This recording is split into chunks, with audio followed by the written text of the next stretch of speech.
Почитуван подпредседател, почитувани пратеници, почитувана председателка на Комисијата за спречување на корупција.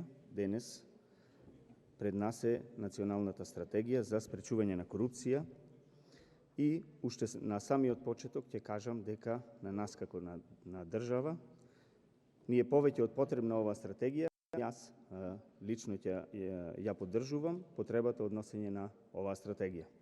Она што можев да го прочитам во стратегијата како главни цели на истата се зголемување на нивото на политичка одговорност и демонстрирана волја за борба против корупција, совесно управување со политичкото влијание во јавниот сектор и спречување на политичко влијание во работата на независните тела и во постапките регулирани со закон, јакнење на интегритетот и отчетноста во јавниот сектор, спроведување на надлежностите во јавниот сектор на законит, транспарентен, етички, економичен, одговорен и ефективен начин, обезбедување на интегритет и транспарентност при вработувањето и политиките за човечки ресурси во јавниот сектор, базирано на систем на вредности и критериуми за квалитет.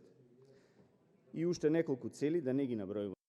Сите тие цели се добри и се потребни да ги има, но не само на хартија, туку треба да се спроведат во пракса. Спроведувањето на овие цели на стратегијата во пракса е најголемиот проблем. Бидејќи за овие 4 години гледаме дека или воопшто нема или нема разрешница на ниту една поставка за носители на јавни функции кој ги назначила владата, а по тоа може да се заклучи дека на комисијата и е потребна поголема независност и зголемување на надлежностите на комисијата како би се зголемила активноста и улогата на Државната комисија за спречување на корупција во борбата против корупцијата. Затоа што за сите крупни скандали за кои јавноста реагира, а и сите ние, комисијата до сега или премолчувала или се изјаснува дека нема надлежност. Во фокусот на анализата на ризиците од корупција кои се однесуваат на трошење на јавни пари и злоупотреба на позиции во јавниот сектор, во самата стратегија се идентификувани како прво јавните набавки кои представуваат еден голем проблем или место со најголем ризик што изобилува со корупција и можност за коруптивни дејствија.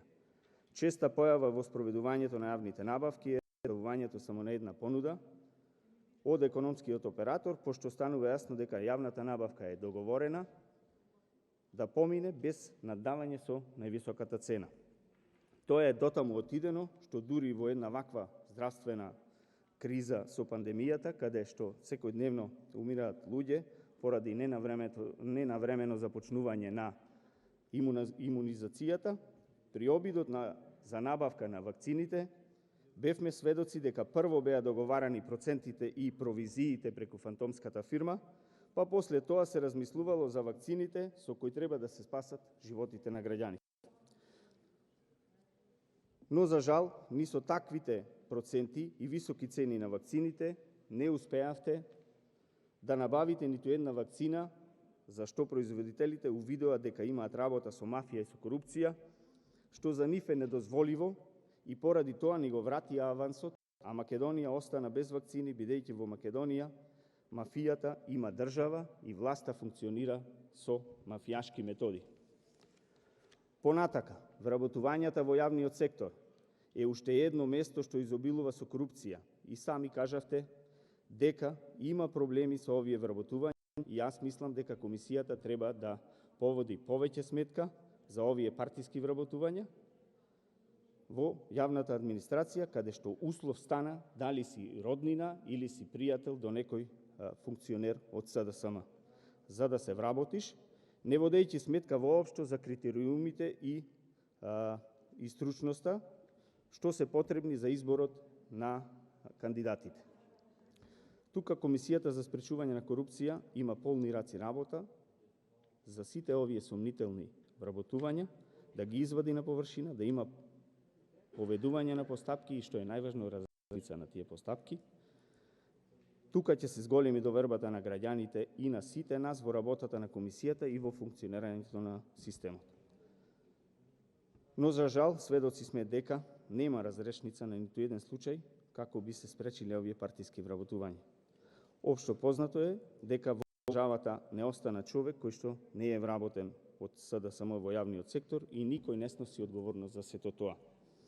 Понатак, донесувањето на голем број закони во ова собрание по скратена постапка, без соодветно образложение за оправданоста на овој вид на постапка, злоупотреба на европското знаменце и подготвување, предлагање, донесување регулатива без претходно соодветно спроведени квалитетни анализи, проценка на влијанијата и консултативни процеси во функција на заштита на јавниот интерес. Ова на предлагачот му остава простор без доволно образложение да користи скратената постапка за носење на закони. Ова имплицира дека оваа постапка неоправдано се употребува заради задоволување на теснопартиски интереси или групни интереси и често ние како пратеници сме доведени да дискутираме за закони за кои што однапред знаеме за кого се наменети и кој ќе остvari профит од носењето на истите. Па се предлагаат закони како тој што беше за исплата на 33 милиони евра на Макпетрол, за кој што не чувме реакција од комисијата, која треба да води сметка за носење на вакви закони кои изобилуваат со корупција. А исто така, комисијата треба да води сметка и за сите останати закони, кои се во интерес на граѓаните, а за нивна имплементација, затоа што залудно ние носиме закони, кога во пракса не се применуваат и граѓаните немаат никаков бенефит од нив.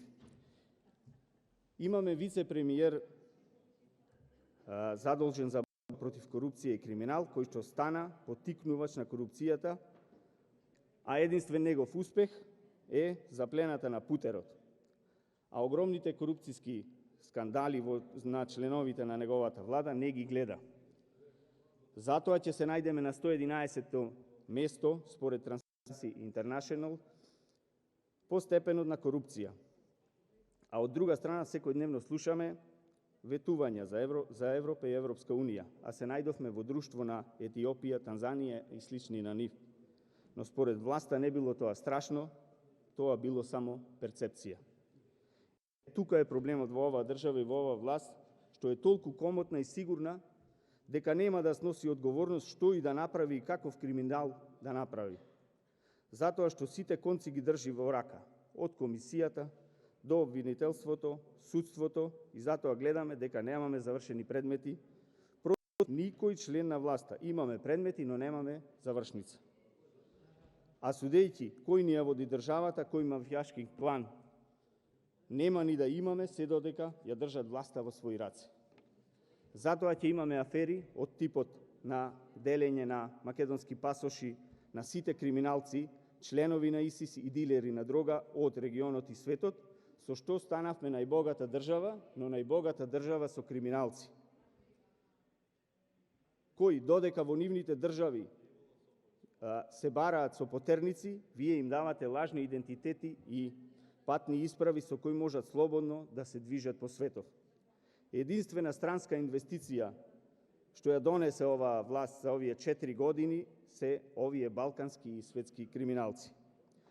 Тоа кажува за каква власт станува збор.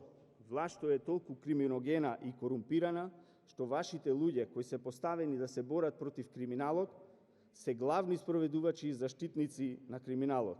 Па затоа изминативе денови бевме сведоци на апсење од американската агенција ДЕА на ваш началник на полиција на СВР Прилеп, кој замислете се движел по пратката со марихуана со цел да ја заштити, а не да ги уапси дилерите на дрога.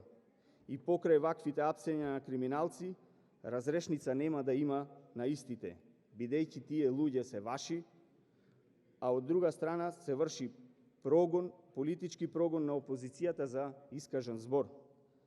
Во затвор ќе лежат невини луѓе кои се осудени со драконски казни, а вистинските криминалци се во владата.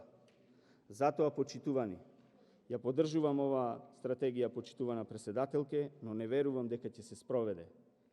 Но верувајте дека оваа стратегија ќе се спроведе со преземањето на власта на ВМРО ДПМН и тогаш ќе одговараат сите за сторениот криминал. Ви благодарам.